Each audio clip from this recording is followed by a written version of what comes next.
હાલો friends, આજે આપણે બનાવીશું નારિયેળનું છીણ.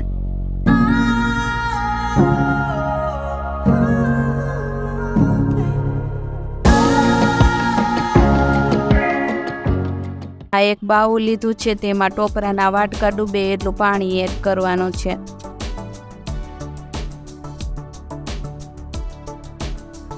આ સૂકા ટોપરાના 5 વાટકા લીધા છે, તેને આ રીતના પાણીમાં ડુબાડીને રાખી દેશું.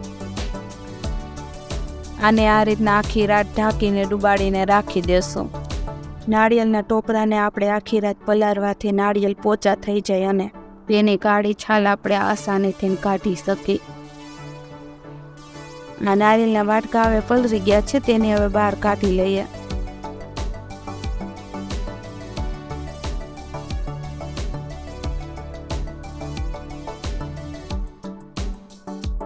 આ ટોપરામાં રહેલી કાળી છાલનો ભાગ આપણે પિલરના મદદથી કાઢી લઈએ. આ રીતના આપણે બધી છાલને કાઢી લઈશું.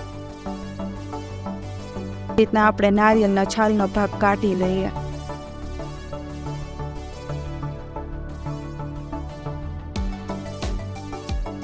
તો આ રીતના આપણે બધી નારિયેળની છાલ કાઢી લીધી છે.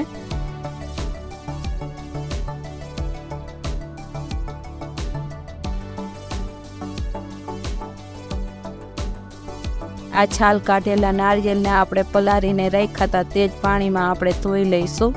એની ઉપર જે કાળી છાલનો ભાગ હોય તે પણ નીકળી જાય. આ નારિયેળને પાણીમાં ધોવાથી એકદમ સફેદ થઈ જશે અને નારિયેળનો છીણ એકદમ બજારમાં મળે ને તેવો જ બનશે. છરીથી આ રીતના નારિયેળના નાના નાના ટુકડા કરી લઈશું. તમારે નાના કે મોટા જેવા ટુકડા કરવા હોય એવા કરી શકો છો. તો આ જ રીતના આપણે બધા નારિયેળના ટુકડા કરી લીધા છે.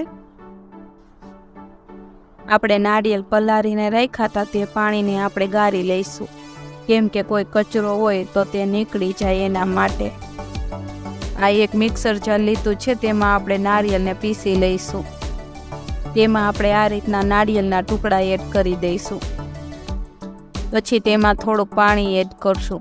જે નારિયેળ પલાળીને રાખ્યા હતા તે જ પાણી આપણે એડ કરવાનું છે, બીજું પાણી એડ કરવાની જરૂર નથી. મિક્સરમાં પાણી એડ કરીને સારી રીતના પીસી લઈશું. વચ્ચે આપણે ખોલીને જોઈ લેવાનું. હજી આમાં આપણે થોડાક પાણીની જરૂર છે, તો આપણે હજી થોડું પાણી ઉમેરીશું.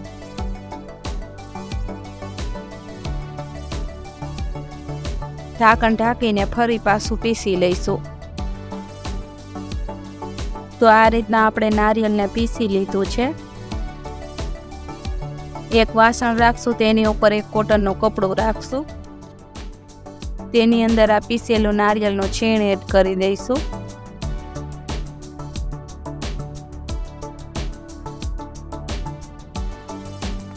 આ કપડાને ભેગું કરી અને નારિયેળના દૂધને નીચવીને એકદમ અલગ કરી લઈશું. આ રીતના બધું નારિયેળના દૂધને અલગ કરી લઈશું.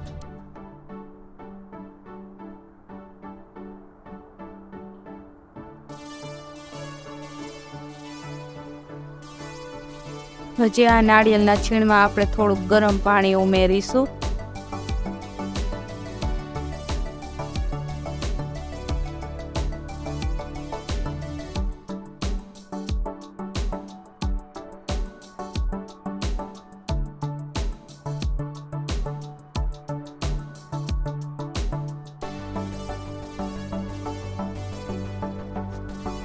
આ રીતના નીચવીને બધું નારિયેળના છીણમાંથી દૂધ કાઢી લઈશું.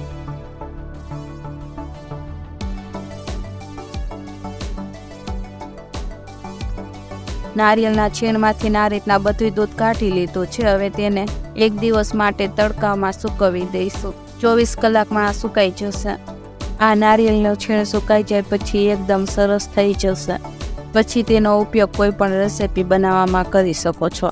જો રેસીપી સારી લાગી હોય તો વિડીયોને લાઈક કરજો અને વધારેમાં વધારે શેર કરજો અને ચેનલને સબસ્ક્રાઈબ કરીને બેલ આઇકનનું બટન દબાવી દેજો. ફરી મળીએ એક નવા વિડીયો સાથે. Thank you for watching.